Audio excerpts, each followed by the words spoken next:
नैतिकता स्वीकारून राजीनामा द्यावा असं मागच्या वेळी शहर जिल्हा काँग्रेस कमिटीची जेव्हा मीटिंग झाली त्या मीटिंगमध्ये सर्व जे काही नगरसेवकांना तिकीट दिलं होतं त्या सगळ्यांना बोलून चिंतन शिबिर त्यावेळी प्रणितांनी घेतलं होतं. अनेक लोकांनी त्यावेळी जमून त्यावेळी सगळ्यांनी मागणी केलेली आहे, सगळ्यांनीच मागणी केलेली आहे. अनेक लोकांनी त्यांनी राजीनामा द्यावा म्हणून सांगितलं आणि ते देखील मागच्या वेळी मुलीच्या लग्नानंतर मी करतो असं त्यांनी हरिभाईंना पण बोललं, मला सगळ्यात सांगितलं एवढं झाल्यानंतर मी करतो म्हणून बोलत होते. तर निश्चितपणे त्यांनी राजीनामा द्यायला पाहिजे असं माझं वैयक्तिक मत आहे.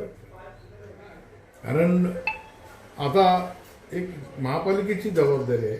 एक व्यक्ती एक पद या उक्तीत ठरून माननीय अनेक आमचे ज्येष्ठ नेत्यांना आम्ही विनंती केलेली आहे. बघू आता पुढं काय होतंय.